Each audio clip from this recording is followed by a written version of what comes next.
Assalamualaikum warahmatullahi wabarakatuh. Kenalkan, saya Imam Syafi'i, calon guru penggerak angkatan 6 unit kerja SMKN 1 Robotal. Kali ini saya akan melakukan wawancara dengan kepala sekolah dari SMKN 1 Tanjung Bumi Bangkalan dengan Bapak Ahmad Fauzi SPD IR, di mana pada kesempatan kali ini saya berterima kasih yang sebelumnya dengan kepala sekolah yang sangat menjabat sangat lama. Sekarang saya bertemu dengan kepala sekolah yang baru diangkat sejak Desember kemarin. Baik, Bapak Fauzi, bagaimana perasaan Bapak Fauzi hari ini? Alhamdulillah baik. Mohon maaf Bapak Fauzi ya, saya mengganggu waktunya akan melakukan wawancara tentang D5 etika atau bujukan moral. Selama ini bagaimana Bapak Fauzi dapat mengidentifikasi kasus-kasus yang merupakan D5 etika atau bujukan moral di sekolah Bapak? Terima kasih kesempatannya Pak Imam. Selama kurang lebih 2 bulan ini saya melakukan observasi lapangan, terutama menghubungi atau mengkonfirmasi kegiatan apa saja yang terjadi di sekolah saya, baik itu dengan siswa, baik itu juga dengan guru ataupun dengan para wakasek serta kaprok yang merupakan ujung tombak dalam pelaksanaan kegiatan di sekolah. Seperti itu Pak ya? Ya. Sangat luar biasa sekali Bapak Fauzi ya. Lanjutnya, selama ini bagaimana Bapak Fauzi menjalankan sebuah keputusan pengambilan di sekolah Bapak, terutama untuk kasus-kasus di mana ada dua kepentingan yang sama-sama benar atau sama-sama mengandung nilai kebajikan? Baik, terima kasih. Orientasi setiap saya mengambil keputusan, yang pertama itu harus berpihak pada murid. Jadi apapun keputusannya itu wajib. Ya, sangat luar biasa sekali Bapak Fauzi ya. Baru 2 bulan menjabat Bapak sudah memiliki program tersebut. Baik. Selanjutnya, langkah-langkah atau prosedur seperti apa yang biasa Bapak lakukan selama ini? Baik, terima kasih Pak Imam. Jadi keputusan yang saya ambil ketika memberikan keputusan itu pada kasus-kasus tertentu, khususnya di dilema etika ini, bahwa pendekatan personal yang saya kedepankan terlebih dahulu. Artinya apa? Bahwa memang keputusan itu betul-betul kita pahami sehingga nantinya bisa dilakukan sebuah keputusan terbaik yang bisa berdampak pada kemaslahatan di sekolah itu sendiri. Seperti itu Pak ya. Ya, sangat luar biasa Pak ya. Hal-hal apa saja yang selama ini Bapak anggap efektif dalam pengambilan keputusan pada kasus dilema etika? Baik, untuk efektivitas pengambilan keputusan adalah bahwa kita harus bisa melaksanakan keputusan itu lebih awal ketimbang orang lain. Jadi contoh atau teladan bagi orang lain itu akan lebih mengena. Artinya apa? Bahwa keputusan yang kita lakukan bersama, kita putuskan bersama itu akan berdampak manakala kita mengawali mencontohkan perbuatan itu, sehingga nantinya efeknya pada komponen atau stakeholder yang ada di sekolah kita. Seperti itu Pak ya. Terus selama ini dalam mengambil keputusan, apakah ada tantangan Bapak? Baik, terima kasih. Tentunya sebuah keputusan itu tidak selamanya bisa memuaskan setiap warga sekolah saya. Kadang ada yang pro, ada yang kontra, namun saya mencoba bahwa tantangan yang ada itu memang berasal dari personal yang ada di sekolah, utamanya guru-guru yang sudah terbiasa dengan kebiasaan yang lama, zona nyaman, kemudian ada perubahan yang kira-kira mereka anggap itu merugikan dari sisi baik itu dari sisi waktu, finansial dan lain-lain. Nah, itu tantangan tersendiri bagi saya, bagaimana memahamkan mereka bahwa di sekolah itu adalah sebuah organisasi yang punya aturan main yang sudah ditetapkan oleh pemerintah, sehingga apapun keputusannya itu betul-betul tidak menyimpang dari aturan yang ada, ataupun misalkan tupoksi dari, kalau misalkan itu seorang guru, dari tupoksi seorang guru seperti itu. Seperti itu Pak ya. Terus selama ini misalkan terjadi sebuah kasus dilema etika, apakah Bapak langsung menyelesaikan pada hari itu juga, atau ada waktu lain untuk menyelesaikan permasalahan itu, atau dalam bentuk prosedur seperti apa yang sudah Bapak laksanakan? Baik, terima kasih. Saya pertama kali itu lihat kasusnya dulu. Jadi kalau memang diperlukan seketika hari itu juga harus ada sebuah keputusan, saya langsung. Tapi manakala keputusan itu hanya sekedar bisa ditunda, atau misalkan pada saat itu saya tidak ada di sekolah, maka keputusan itu terjadwal seperti itu. Artinya apa? Bahwa keputusan itu kadang memang dibutuhkan gerak cepat. Ya, misalkan contoh ada siswa berkelahi, itu adalah harus diputuskan saat itu, diselesaikan saat itu, sehingga tidak akan berembet ke permasalahan yang lain seperti itu. Terus selama 2 bulan ini Bapak ya, Bapak menjabat, adakah seseorang atau faktor-faktor yang mempermudah untuk membantu Bapak dalam mengambil keputusan apabila ada kasus dilema etika? Apakah ada campur tangan dari anak buah Bapak atau faktor-faktor lain? Baik, terima kasih. Saya orang baru di sekolah itu, tentunya tidak detail mengetahui permasalahan sebelumnya, Kak Iman. Jadi saya melibatkan beberapa unsur ada yang di luar sekolah ataupun di dalam sekolah. Yang di luar sekolah itu saya senantiasa minta konsultasi atau berkonsultasi dengan komite sekolah terhadap permasalahan. Yang disorot itu adalah tentang guru yang sering tidak ada dan terlambat.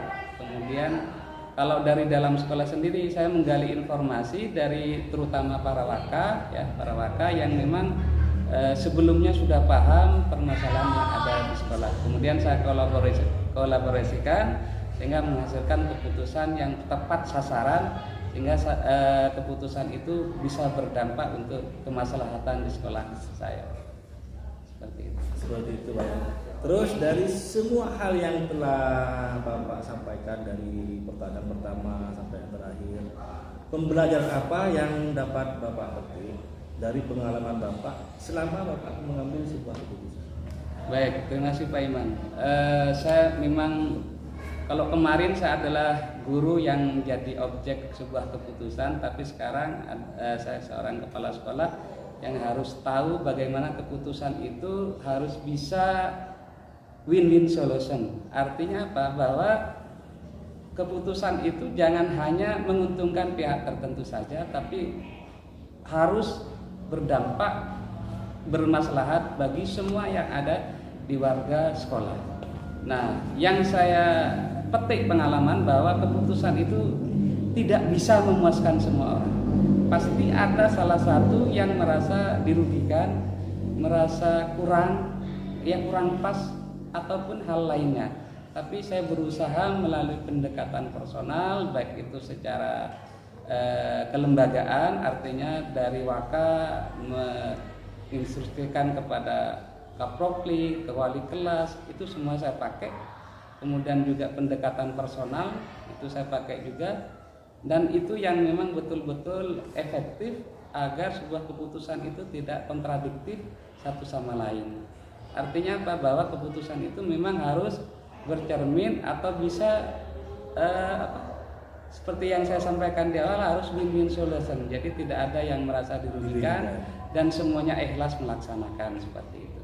Berarti selama ini yang bisa dipetik Bapak, dari rangkuman pertama sampai awal, Bapak itu menjalankan sebuah keputusan yang pertama berpihak kepada murid sesuai filosofi Kerajaan Dewantara. Terus Bapak tetap berkaca atau tetap melaksanakan sebuah peraturan yang sudah ada. Baik, terima kasih atas waktunya Bapak Fauzi ya. Baik, Pak Iman. Mohon maaf telah mengganggu waktunya karena sudah mengganggu jam dinasnya Bapak Fauzi. Tapi alhamdulillah mohon dukungannya Bapak Bosi karena saya calon guru penggerak angkatan 6, ke depannya mungkin bisa memberi masukan kepada saya untuk mengambil sebuah keputusan dan keputusan itu bisa berguna untuk kita bersama. Terima kasih. Sekian. Wassalamualaikum warahmatullahi wabarakatuh. Waalaikumsalam warahmatullahi wabarakatuh.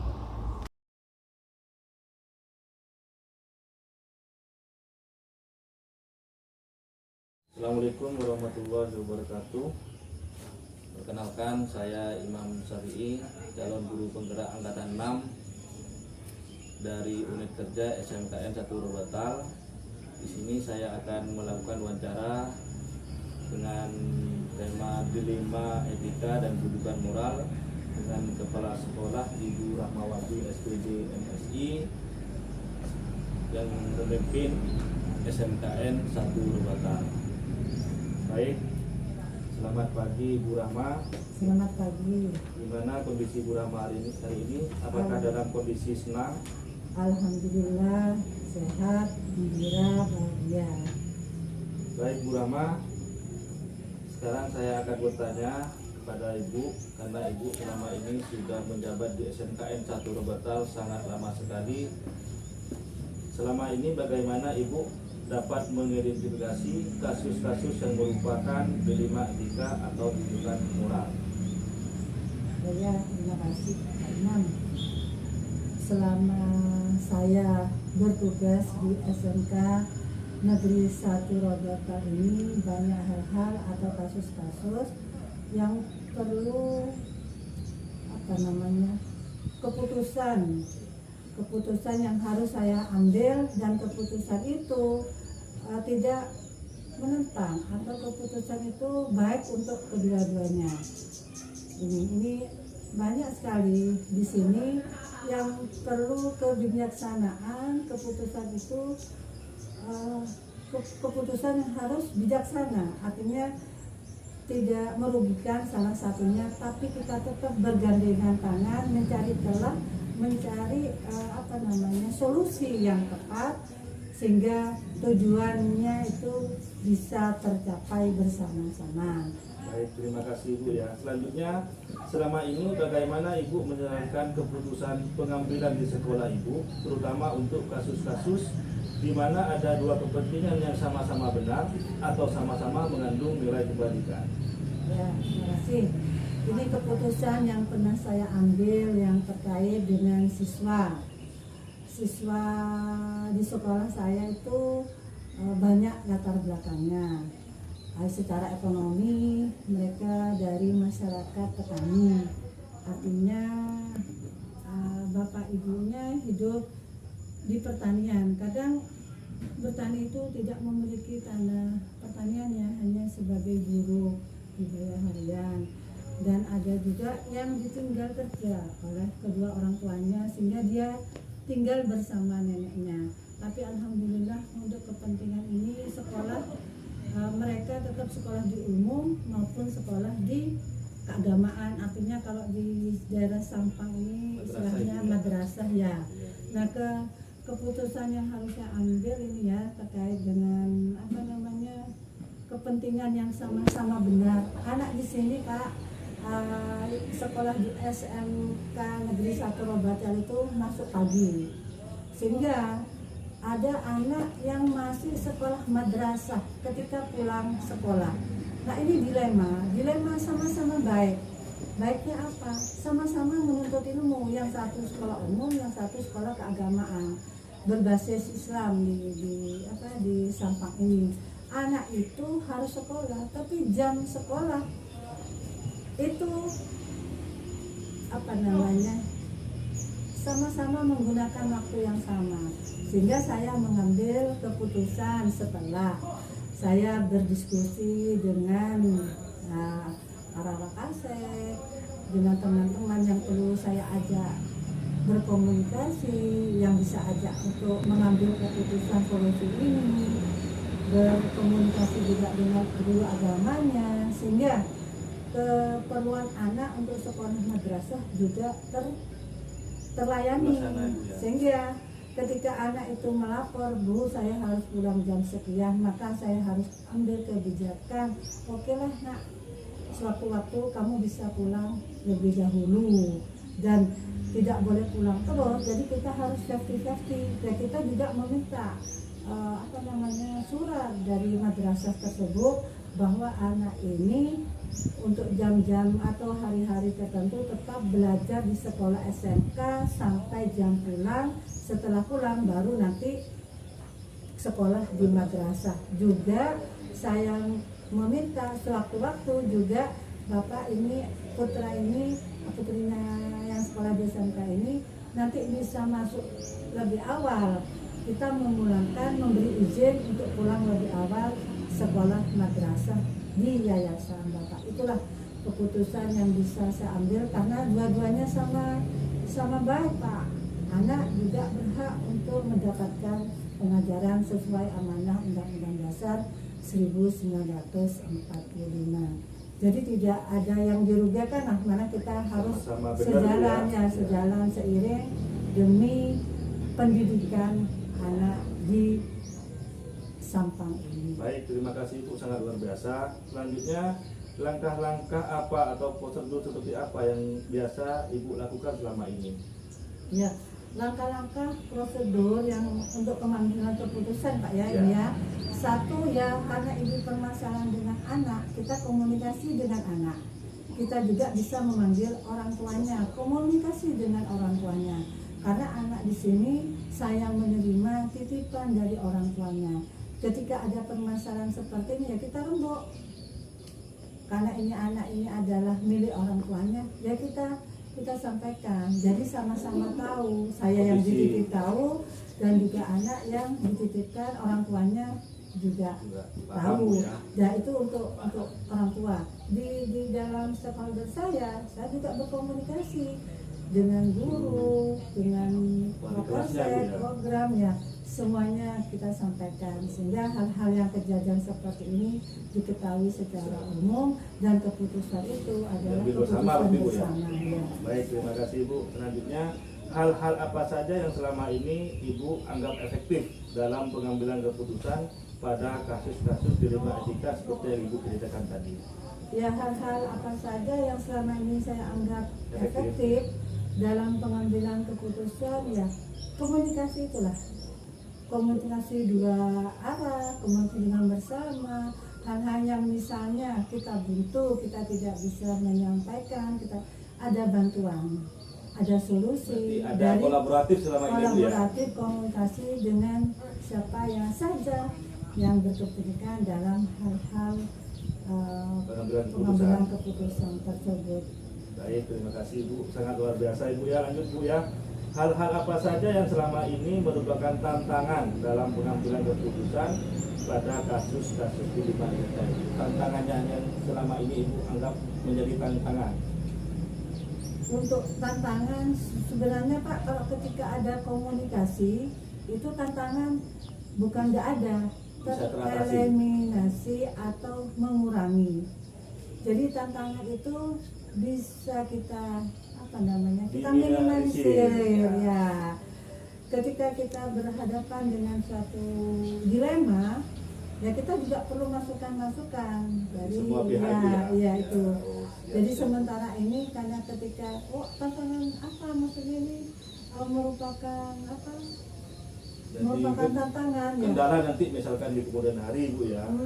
Kita seperti keputusan ini seperti ini Pak, ya kita rembuk lagi. Seperti ini musyawarah lagi sehingga apa? Keputusan bersama saya rasa lebih baik daripada memutuskan seorang diri. Baik, terima kasih Ibu. Selanjutnya, apakah Ibu memiliki sebuah tata cara atau jadwal tertentu dalam sebuah penyelesaian kasus dilema etika dan apakah ada langsung menyelesaikan di tempat atau memiliki sebuah jadwal untuk menyelesaikannya? Bentuk atau prosedur seperti apa yang Ibu jalankan? Apakah langsung diselesaikan pada waktu itu saja atau masih nunggu waktu tertentu untuk mengadakan rapat dengan semua pihak yang dianggap berkepentingan sama Ibu?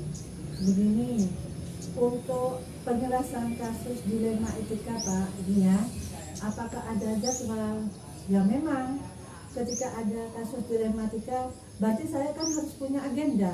Oh masalahnya seperti ini, saya harus menjadwalkan untuk memutuskan ini dengan misalnya berkomunikasi rapat dengan Komite lagi Bu ya. komite ya. Apa namanya? Tokoh masyarakat. Ya, ada langkah-langkah yang harus saya ambil step by step. Oh, saya harus pertama harus ke sini, yang kedua gini, oh nanti ini kita padukan, terus yang ketiga hal-hal apa yang mungkin menjadi hambatan, oh kita komunikasikan dengan ini. Setelah itu kita rembuk bersama. Nah, keputusan ini yang harus saya sampaikan juga hasil musyawarah gitu.